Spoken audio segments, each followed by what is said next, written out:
ഈശോ മിശിഹായ്ക്ക് സ്തുതിയായിരിക്കട്ടെ. 6ാം ക്ലാസ്സിലെ പ്രിയ കുഞ്ഞുങ്ങളെ, ഒരു പുതിയ ദിവസത്തിൻ്റെ എല്ലാ ആശംസകളും നിങ്ങൾക്ക് നേരുന്നു. ഈശോയുടെ നേതൃത്വത്തിൻ്റെ ഗുണങ്ങളെക്കുറിച്ച് പഠിക്കുന്ന പാഠമാണ് ഇന്ന് നമ്മൾ കേൾക്കാൻ പോകുന്നത്.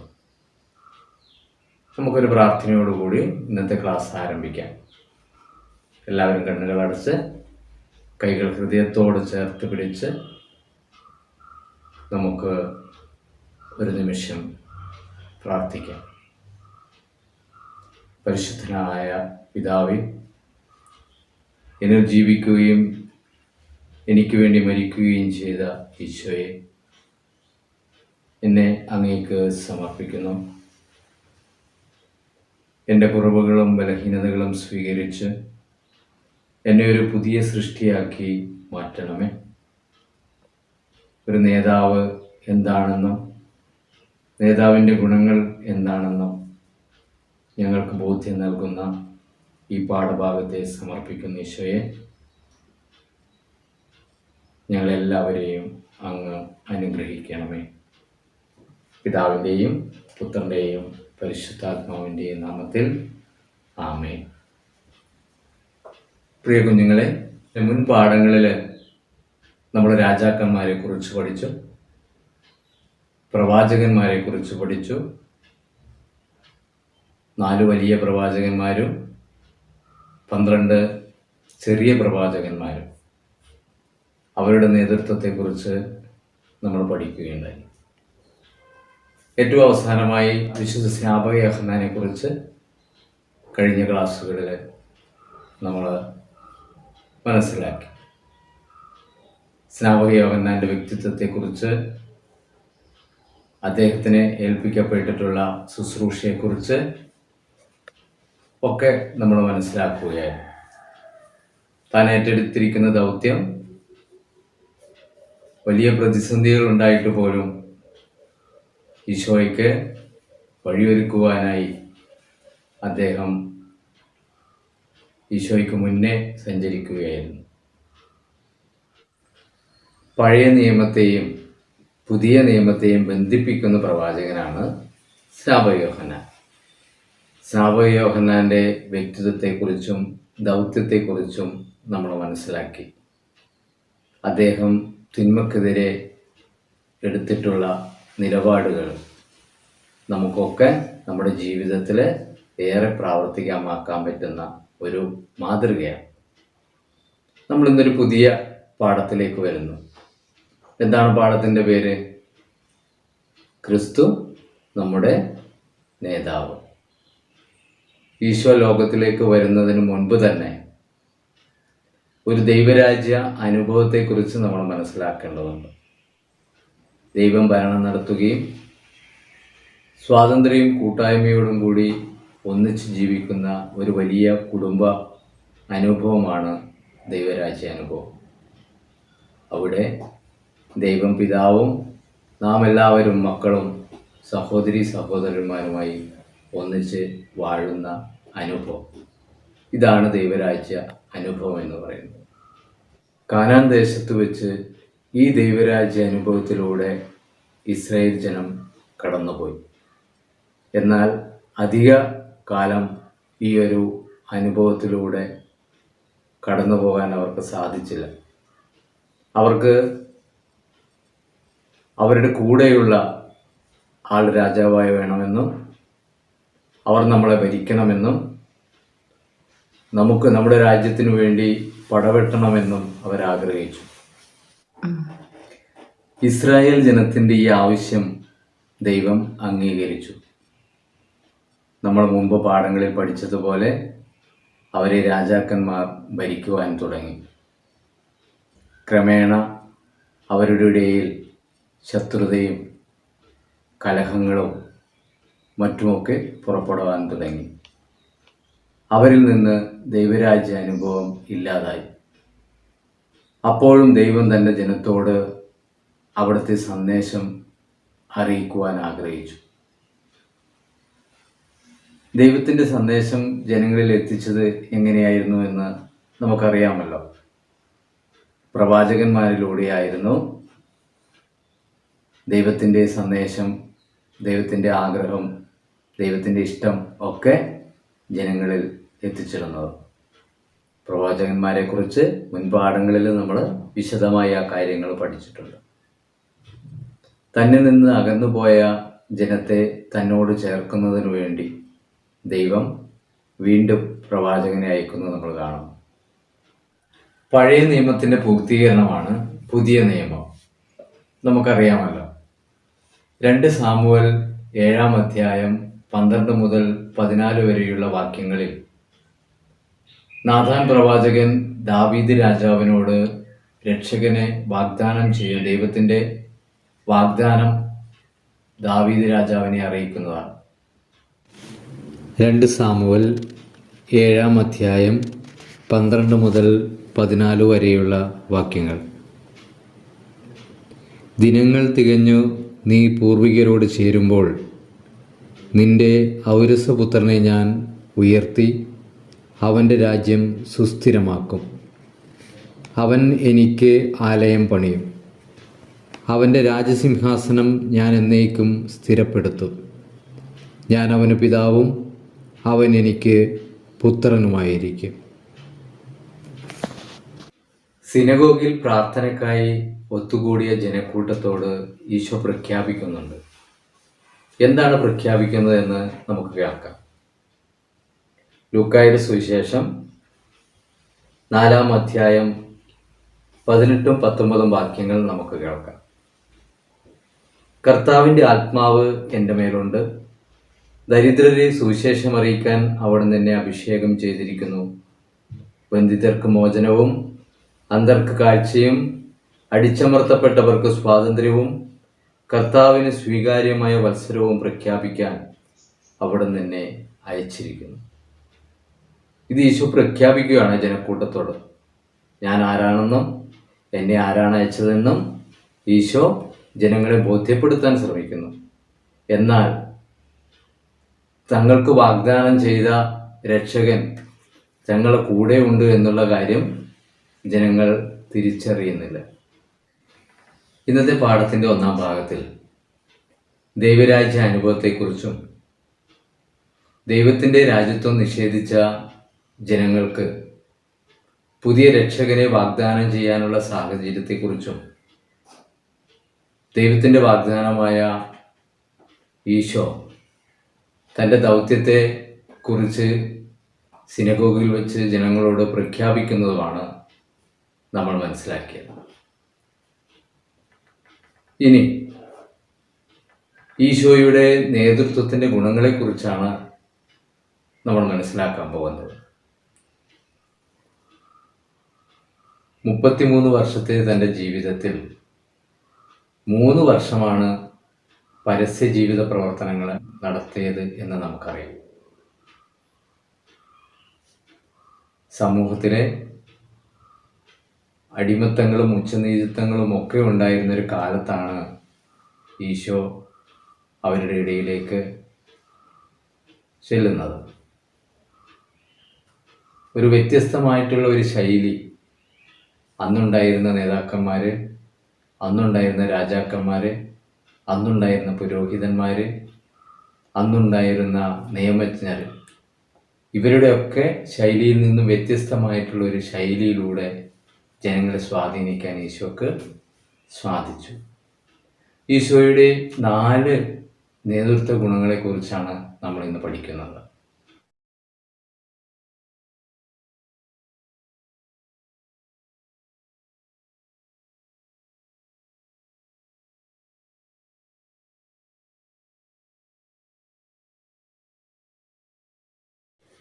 ഈശോ ജീവിച്ചിരുന്ന കാലഘട്ടത്തിൽ സമൂഹത്തിൽ ധാരാളം ഉച്ചനീചിത്വങ്ങളും വേർതിരിവുകളും ഉണ്ടായിരുന്നു. അടിമകളെന്നും ദരിദ്രരെന്നും വ്യത്യാസമില്ലാതെ ഈശോയുടെ ആ ഒരു സ്നേഹ സാന്നിധ്യം അവർക്ക് ഏറെ ആശ്വാസം ലഭിച്ചു. അതുകൊണ്ടാണ് താൻ കടന്നു പോകുന്ന വീഥികളിലെല്ലാം ഒത്തിരി ആളുകൾ ഈശോയുടെ പ്രസംഗങ്ങൾ കേൾക്കുവാനും അത്ഭുതങ്ങൾ കാണുവാനും തൻ്റെ ഉപദേശങ്ങൾ സ്വീകരിക്കുവാനുമായിട്ട് ഒത്തിരി ജനങ്ങൾ വഴിയോരങ്ങൾ തടിച്ചുകൂടിയതായിട്ട് നമുക്ക് സുവിശേഷങ്ങളിൽ കാണുവാൻ കഴിയും. ഒരു പുതിയ നേതൃത്വം, പുതിയ ശൈലി, പുതിയ ആശ്വാസത്തിൻ്റെയും സാന്ത്വനത്തിൻ്റെയും അവരെ ഒന്ന് കൂട്ടിച്ചേർക്കുവാനും അവരെ ഒന്ന് ചേർത്ത് നിർത്തുവാനുമുള്ള ഒരു നേതൃത്വ ശൈലിയാണ് ഈശോയ്ക്കുണ്ടായിരുന്നത്. അതുകൊണ്ട് തന്നെ പാർശ്വവൽക്കരിക്കപ്പെട്ടവരോടും ദരിദ്രരായവരോടും രോഗികളോടും കരുണയോടുകൂടി വർത്തിക്കുവാൻ ഈശോ നമ്മളോട് ആവശ്യപ്പെടുന്നു. ഈ ഒരു നേതൃത്വമാണ് നമ്മൾ പിന്തുടരേണ്ടത്. എല്ലാവരും ദൈവസ്നേഹത്തിലും പരസ്നേഹത്തിലും ഒന്നിച്ച് ജീവിക്കണമെന്ന് ഈശോ ആഗ്രഹിച്ചു. ദൈവസ്നേഹവും പരസ്നേഹവും ഒരു നാണയത്തിൻ്റെ രണ്ട് വശങ്ങളാണെന്ന് ഈശോ പറയുന്നുണ്ട്. നാണയത്തിൻ്റെ പ്രത്യേകത എന്താണ്? ഒരു നാണയത്തിൻ്റെ ഒരു വശം മറ്റൊരു വശം ഇല്ലെങ്കിൽ ആ നാണയം നമുക്ക് ഉപയോഗിക്കാൻ പറ്റില്ല. ഇപ്പം രണ്ട് വശങ്ങളും തുല്യ പ്രാധാന്യമുള്ളത് ആണ് എന്നാണ് ഇതിൽ നിന്ന് നമുക്ക് മനസ്സിലാവുക.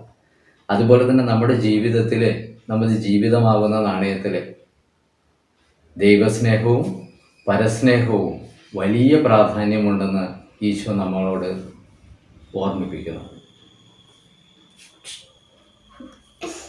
രണ്ടാമത്തെ പോയിന്റ്, അനുകമ്പയുള്ള നേതൃത്വം. ഈശോയുടെ അനുകമ്പയുള്ള നേതൃത്വമാണ് നമ്മൾ സ്വീകരിക്കേണ്ടത്. എന്താണ് അനുകമ്പ?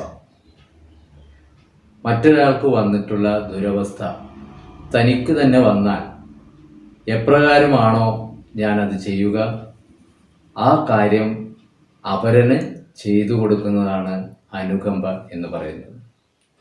നമ്മൾ പലപ്പോഴും സഹതപിക്കുന്നവരാണ്, ക്രിയാത്മകമായി ചെയ്യുന്നവരല്ല. മറ്റൊരാൾക്കൊരു വിഷമം വന്നാൽ, എന്തെങ്കിലും പ്രയാസങ്ങൾ വന്നാൽ നമ്മൾ വാക്കുകൾ കൊണ്ട് സഹതപിക്കുന്നതല്ലാതെ ക്രിയാത്മകമായി അവരൻ്റെ വിഷമങ്ങളെ മാറ്റാൻ നമുക്ക് ശ്രമിക്കണം. ഇവിടെയാണ് ഈശോ ചെയ്യുന്ന അത്ഭുത പ്രവർത്തനങ്ങളും കാരുണ്യ പ്രവർത്തികളും നാം നമ്മുടെ ജീവിതത്തിൽ പ്രാവർത്തികമാക്കേണ്ടത്.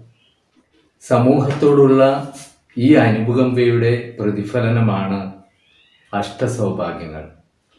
മത്തായിയുടെ സുവിശേഷം 5-ാം അധ്യായം 1 മുതൽ 12 വരെയുള്ള വാക്യങ്ങളിൽ ഈശോ നമുക്ക് നൽകുന്ന ഈ ഒരു വലിയ അനുഗ്രഹത്തെക്കുറിച്ച് നമുക്ക് വായിക്കാൻ സാധിക്കും. അഷ്ടസൗഭാഗ്യത്തിലെ 8 കാര്യങ്ങളും ഈശോയുടെ ജീവിതത്തിൻ്റെ വിവിധ പ്രവർത്തനങ്ങളുടെ ആകത്തുകയാണ്. അഷ്ടസൗഭാഗ്യങ്ങൾ അഥവാ സുവിശേഷ ഭാഗ്യങ്ങൾ. ആത്മാവിൽ ദരിദ്രർ ഭാഗ്യവാന്മാർ, സ്വർഗരാജ്യം അവരുടേതാണ്. വിലപിക്കുന്നവർ ഭാഗ്യവാന്മാർ, അവർ ആശ്വസിപ്പിക്കപ്പെടും. ശാന്തശീലർ ഭാഗ്യവാന്മാർ, അവർ ഭൂമി അവകാശമാക്കും. നീതിക്ക് വേണ്ടി വിശക്കുകയും ദാഹിക്കുകയും ചെയ്യുന്നവർ ഭാഗ്യവാന്മാർ, അവർക്ക് സ്വർഗരാജ്യം ലഭിക്കും. കരുണയുള്ളവർ ഭാഗ്യവാന്മാർ, അവർക്ക് കരുണ ലഭിക്കും. ഹൃദയശുദ്ധിയുള്ളവർ ഭാഗ്യവാന്മാർ, അവർ ദൈവത്തെ കാണും. സമാധാനം സ്ഥാപിക്കുന്നവർ ഭാഗ്യവാന്മാർ, അവർ ദൈവപുത്രരെന്ന് വിളിക്കപ്പെടും.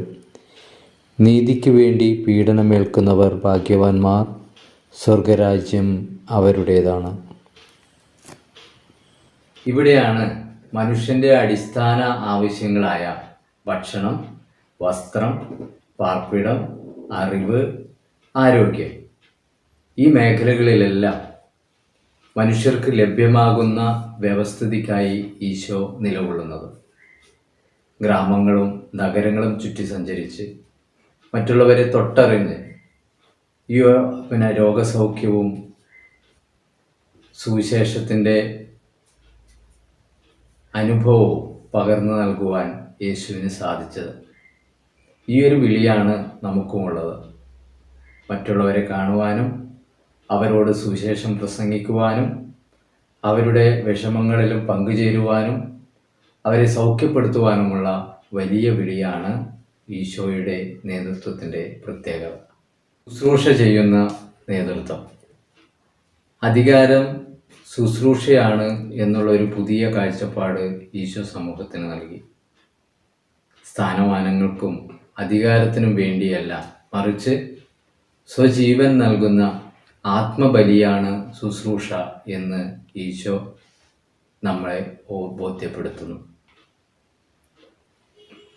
തൻ്റെ ശിഷ്യന്മാരുടെ സ്നേഹരാഹിത്യം കണ്ട് അവരുടെ പാദങ്ങൾ കഴുകുന്ന ഈശോയെ നമുക്ക് സുവിശേഷത്തിൽ കാണാൻ കഴിയും.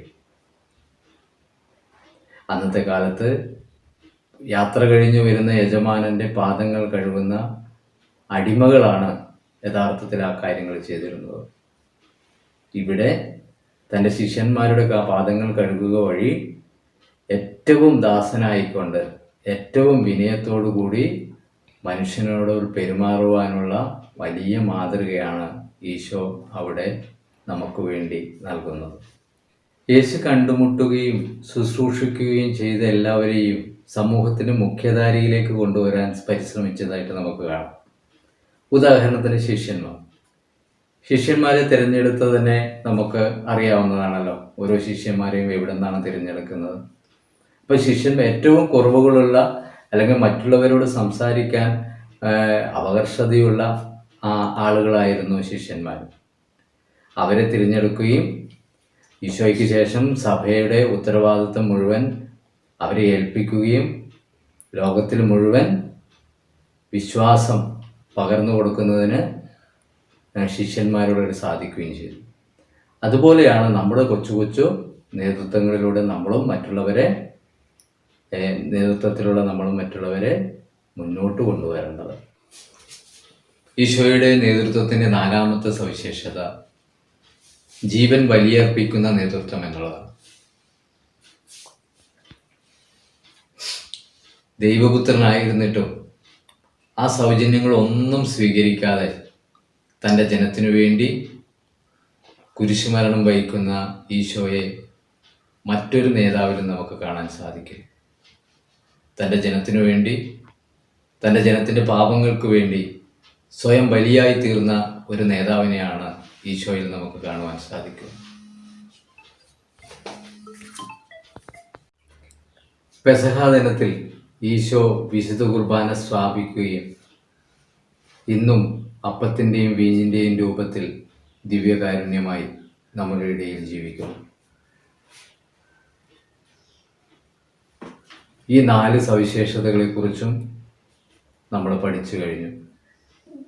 നമ്മുടെ കൊച്ചു ജീവിതത്തിലെ നിരവധിയായിട്ടുള്ള നേതൃത്വങ്ങൾ ഏറ്റെടുക്കുമ്പോൾ ഈശോ നമുക്ക് നൽകിയിട്ടുള്ള ഈ 4 മാതൃകകൾ ഉൾച്ചേർത്ത് ഒരു സുവിശേഷത്തിൻ്റെ വാഹകരാകാൻ നമുക്ക് പരിശ്രമിക്കാം.